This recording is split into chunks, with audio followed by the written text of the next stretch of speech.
Salut à tous. Non, attends. Le Covid, on va pas se mentir, c'est une sacrée merde. Ça a bousculé totalement l'ordre du monde depuis un peu plus d'1 an maintenant. On peut plus sortir, on voit moins les gens, etc. Quoi?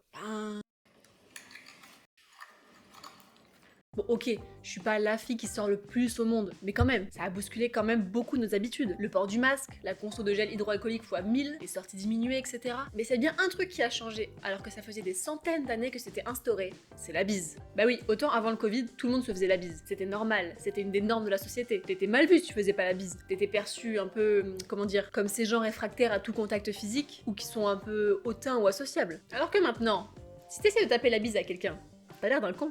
Enfin, tu es perçu comme quelqu'un qui se fiche ouvertement des gestes barrières. Et pourtant, cette tradition existe depuis des lustres. Alors, est-ce que ce passage dans l'histoire de non-bise, check du coude, ça va perdurer dans le temps? Alors certains diront « Ah bah non, bien sûr que non. Dès que je peux, ça va être le festival de la bise, mon pote !» Alors que d'autres, ça leur plaît plutôt bien, cette non-obligation de la bise. Alors la bise, va revenir? Va pas revenir? On va voir ça ensemble. Générique.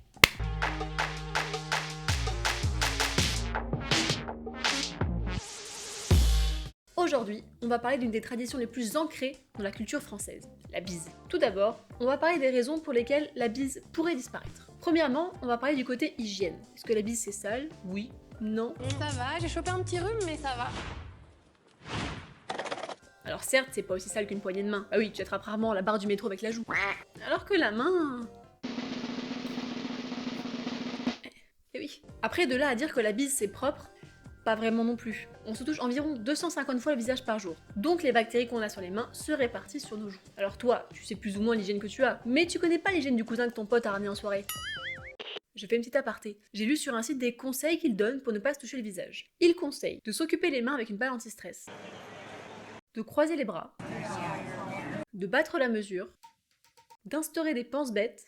Vous êtes sûr pour les post-it là? Ouais. Ok. Ou de mettre un rappel sur son téléphone. Ah pardon, mon rappel. Ne te touche pas.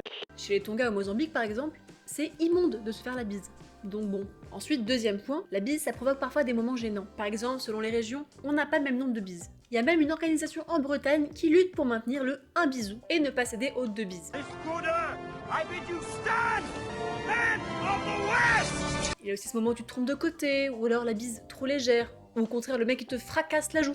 Oui bon ok, c'est pas les moments les plus gênants de la Terre, mais je voulais quand même en parler. Et enfin, dernier point, qui est très d'actualité avec l'empowerment des femmes, certaines personnes trouvent que la bise, ça a un côté un peu sexiste, car c'est généralement qu'aux femmes qu'on fait la bise. Il y a des mecs qui le font entre eux, et ça commence à se démocratiser de plus en plus, mais ce n'est pas encore la norme. D'ailleurs, ça n'a pas toujours été comme ça dans l'histoire.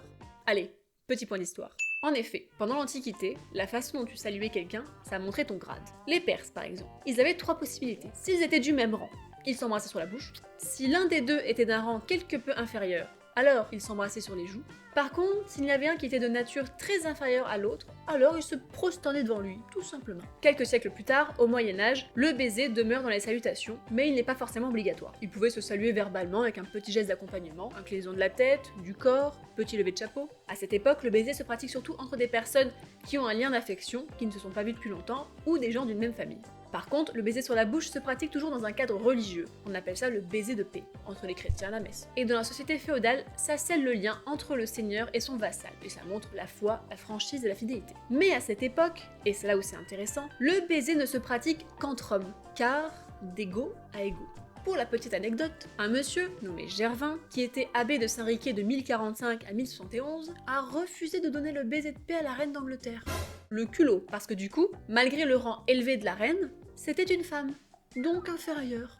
Pour finir, à partir de la Renaissance, le baiser n'est plus aussi sacré, il devient plus un geste de tendresse. Bon, par contre, il y a un point sur lequel je voudrais m'arrêter de façon un peu plus sérieuse, que je trouve totalement révoltant. C'est sur le baiser en Russie. À l'époque, et encore il n'y a pas si longtemps, les dirigeants eux-mêmes se faisaient le baiser russe. Autrement dit, un baiser sur la joue gauche, un baiser sur la joue droite et un dernier sur la bouche. Ce triple baiser avait d'ailleurs été popularisé par Léonid Brejnev, et on appelle d'ailleurs ce baiser le triple Brejnev. Un de ces baisers a d'ailleurs fait le tour du monde. C'est celui entre le chef d'État soviétique et le dirigeant est-allemand, Erich Hochner, grâce à une photo d'un journaliste français qui a ensuite été reproduite 11 ans plus tard sur le mur de Berlin par un artiste moscovite. Bref. Et bien désormais, depuis 2004, ce rituel qui était toujours en vigueur dans les réunions officielles, Moscou a décidé de le bannir pour le remplacer par une poignée de main, car ça faisait soi-disant perdre trop de temps dans les réunions officielles. Soit. Mais là où c'est hallucinant, c'est qu'en 2013, Et en raison des aspects très homophobes du gouvernement russe actuel, les baisers entre des personnes du même sexe sont interdits dans les lieux publics et sont passibles d'amende, voire d'emprisonnement.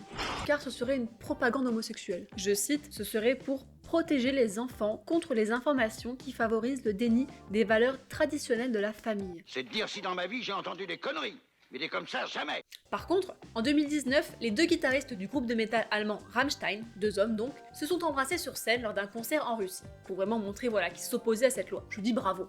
Assez d'histoire, revenons à nos moutons. Voyons maintenant pourquoi la bise pourrait revenir. Bon, tout d'abord, faut l'avouer, la bise c'est convivial, c'est cool, ça brise la glace. Et puis c'est traditionnel, c'est très français, et c'est plutôt une tradition sympathique. Bon attention, toutes les traditions ne sont pas bonnes à garder.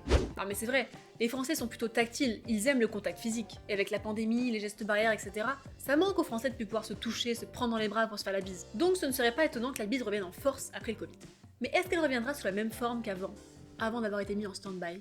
J'ai quand même envie de penser que ça va modifier certaines choses. En effet, même si le contact physique leur manque, certaines personnes disent être plutôt contentes de ne plus avoir à faire la bise à tout le monde de façon machinale, sans en avoir vraiment le choix. Actuellement, hors Covid, on est obligé de faire la bise, sinon c'est mal vu. Que tu sois proche d'une personne ou pas, que tu l'apprécies vraiment ou pas, t'es un peu obligé. Si tu lui as fait la bise une fois, c'est bon, c'est admis, tu dois le faire à chaque fois. Pourtant, la base même de la bise, comme on l'a vu précédemment, c'est de l'échange affectif.